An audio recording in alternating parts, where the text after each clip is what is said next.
Yo, what's up? My name's Patrouski, and after 10 years of playing this video game, today I'm finally going to be finishing my national Pokedex in PokeMMO, which is a really funny thing to think about. I'm currently 11 Pokemon away, and I have them all prepared. I did all of the work. I have everything prepped right here in my PC. I just need to evolve these 10 Pokemon, and Clink, to be fair, I have to evolve him 2 times, but that is going to create for 11 Pokedex entries. I'm really excited to do this. There's a huge reason to do this now with the release of Johto. We got access to Mount Silver, and that location is just so powerful. You get shiny Larvitar hunting with the ×5 Horde. You get the ability to refight Red weekly, which is one of the best money-making methods in the game. And you also get the best XP spot in the game near a PC. So you literally get XP training, shiny hunting, money-making. What else could you ask for? It's a super high barrier to entry, but it is quite literally like the endgame PVM location, or just the endgame location in general, similar to like a max guild in old school RuneScape or something of the sort, or Prif, which is really, really cool to see. So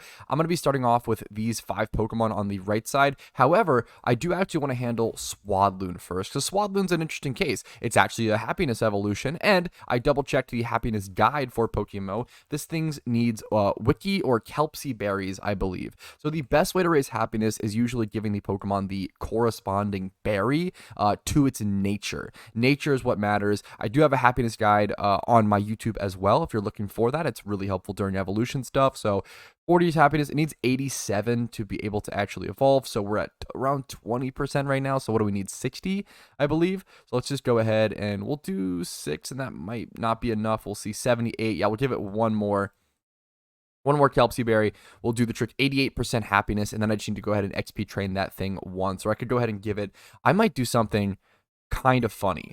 You know what?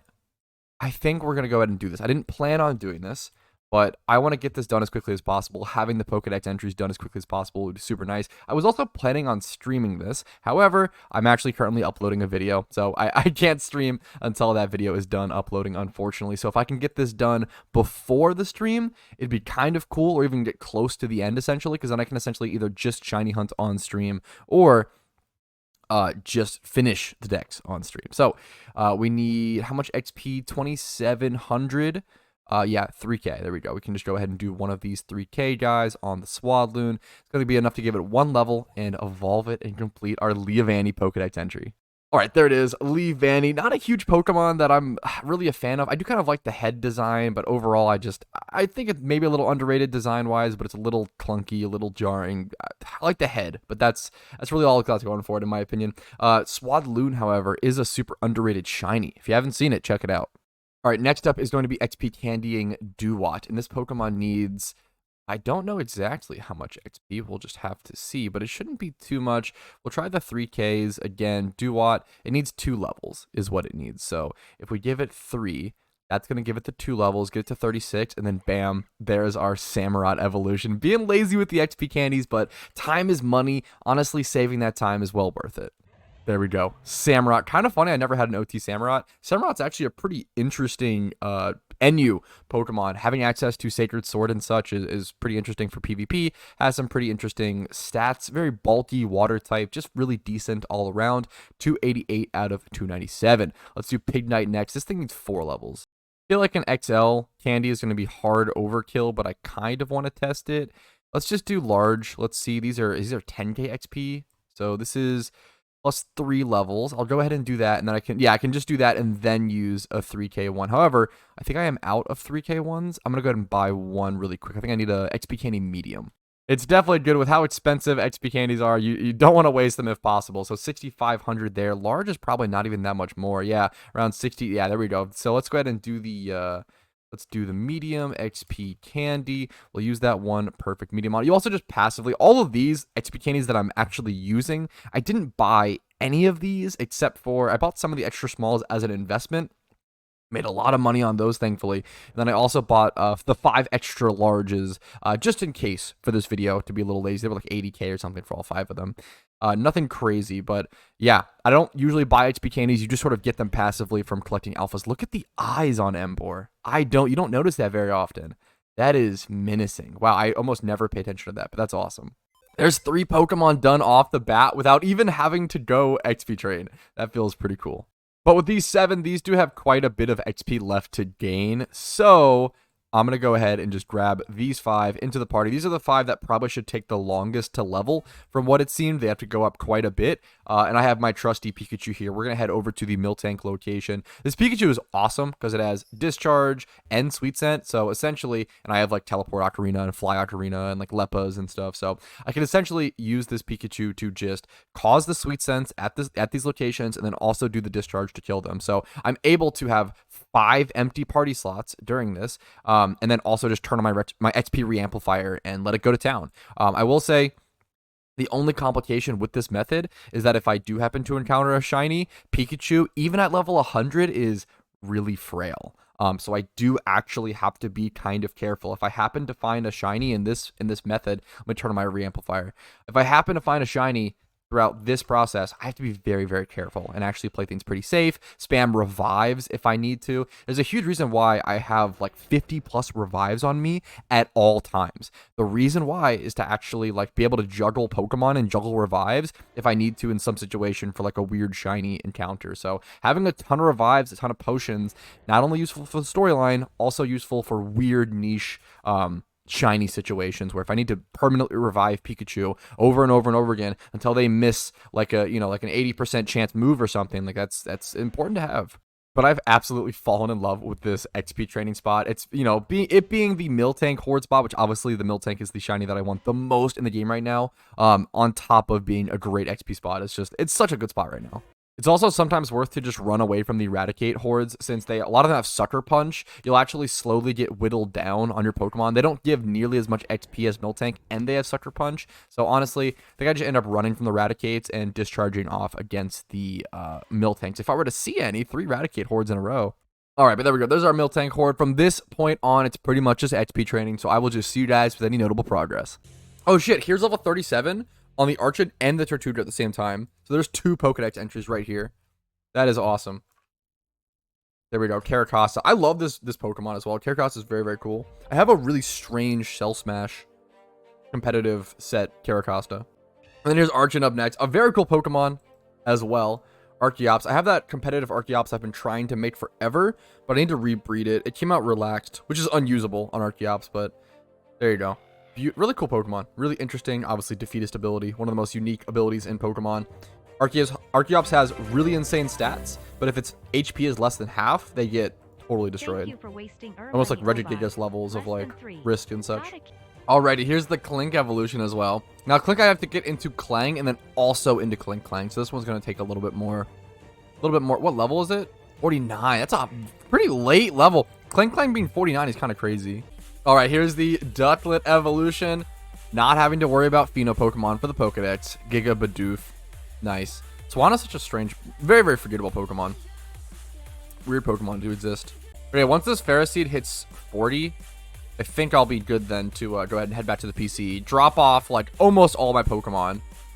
And then I'll be getting a lot more XP efficiently. So if I only have, I'm going to drop off 1, 2, 3, 4, then I'll only have 3 Pokemon in my inventory, and more XP will get split amongst those 3 Pokemon. It'll be like a lot faster and more efficient, so that's why. When you're using Reamplifier, you want, I guess, few Pokemon in your party that need XP as possible, essentially, but also as many as possible if you have that many. Does that make sense? Yep.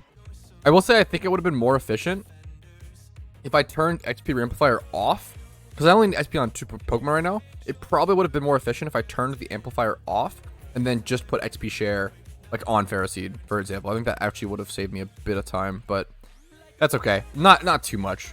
But good to like take note of if you're watching and you're doing like a similar thing, similar grinding. Like a huge point of my videos is to show people like I make a ton of mistakes and like where you guys can correct those mistakes and like not make the same mistakes that I do. That's like a huge point of a lot of my videos, especially breeding and stuff. It's so easy to make mistakes breeding, even with like so much experience under your belt with it.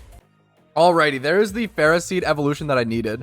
After this is done, man, how much is left? I can go to the PC, dump most of my Pokemon away, and then finish out the rest. It shouldn't be too many. That's awesome. Ferrothorn's honestly such a cool Pokemon. Probably one of my favorites. It's not that high up, but it's a very cool Pokemon in Gen 5. An absolute competitive menace for sure. Okay, the Galvantula evolution. Dude, incredibly underrated. Why do more people not run Galvantula and NU? Pokemon is like, there's a lot of Pokemon and NU where I'm like, oh yeah, it's kind of underrated, blah, blah, blah. This Pokemon is like actually, like, I'll say that about a lot of mons that like aren't that good, because I'm like stretching because I love bad Pokemon, but like this Pokemon's actually just good. Like Compound Eyes, Thunder, Stab Spam, Signal Beam, Stab Coverage, which is like not bad. 108 base speed. You're outspeeding a lot of NU, like important NU threats with that speed tier. Then 97 special attack is like not the best, but the coverage is just insane. I think you get Giga Drain as well.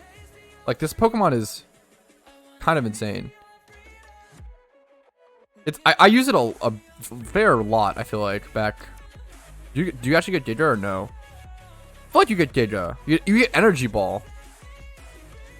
You get Energy Ball. You get Giga as well. Yeah, no, this Pokemon is so good, dude. Like, Life Orb Galvantula, man, super underrated in NU. I'll say it. I almost missed the evolution. Here we go. Yamask. I almost missed one of my last Pokedex entries. That's so funny. There's Cofagrigus. Very annoying OU competitive Pokemon. Huge pain to actually clear. I need 3 more levels on my Clang, fellas. Wait, my Clang did just get access to Discharge. If I could can I put Specs on it? Can it actually do enough damage to kill all of the Miltanks here? That would be really, really good. If so, or does it even outspeed? It might not outspeed is the issue. I probably need to go Scarf, and there's no way it outspeeds, and I think I have to go Scarf if I want to try. I'm gonna try this. I might get it killed. I want to try it. I can turn Reamplifier off if I'm doing this as well to just get XP on it. If this works, if I can just kill like one horde like this, I would gain so much more XP. It'd be so much more beneficial. Let's see if I can actually kill them. I don't know if I can. Jack me off. What's up, man? I literally do 30% to them. That's so bad. Okay, yeah, this is well, this is a feed. I'm gonna go run from this battle. Just get back to the Pikachu farm. Okay, that did not work at all. Let's go ahead and go back to Pikachu, and we'll just XP share for the last little bit of XP. We're literally on the last Pokedex entries, fellas. 603 out of 604. I need 5k XP to do it, and that's it. Just 5k XP. Here it is, fellas. This is, with 35 seconds left on the XP charm, this is the final Dex entry that I'll ever need for my main account in PokeMMO. This is the Pokedex completed. Right on the drop. Talk about timing. Oh, that feels good. Whew. Check our time check. 6,644 encounters. Wait a minute. 6,644 hours exactly for 604 caught OT. Is that a coincidence? Clearly not. There's no way that coincidences would happen in life. I don't think so. That's awesome. This unlocked Mount Silver, which then unlocks one of the best moneymakers in the game with Fighting Red, which then unlocks the best XP spot next to a PC in the game, which then unlocks the best shiny hunting spot for like one of the coolest and rarest shinies in Pokemon with Larvitar. That is a big thing to have done. That's awesome. Now we can go for the Alpha Pokedex for fun. Unironically, I do have a lot of interest in finishing the Alpha Pokedex, but the Alpha Pokedex is actually way easier than the normal Pokedex, because for the Alpha Pokedex, you can actually just buy the alphas off the GTL, and it like logs them as Pokedex. Or you might have to breed them, but it just logs them. You don't have to actually have OT, I believe, for alphas. So, anyways, actually maybe this, I don't know. Well, that'll be interesting. But anyways, there it is. It's done, fellas. Pokedex is done. That is going to be it for this Unova Pokedex completion video. If you want to see more content like this, make sure to leave a like on the video. Make sure to subscribe for daily PokeMMO videos. Make sure to follow the Twitch. Links down below for streams. Usually Monday through Thursday at 12 p.m. ET. Discord's links down below if you care about that. And if you want to go above and beyond, support the channel. YouTube memberships, Twitch Primes, Twitch subs, and PayPal/Venmo do help out a ton. Hopefully, I'll see you guys at Mount Silver. Hey, thank you so much for watching until the very end of the video. Hopefully it was a positive asset on your day in some way. And thank you to everyone's name who's on this list, who is a massive positive asset to my day every single day. I appreciate you all. Thank you for going above and beyond and allowing me to do what I do.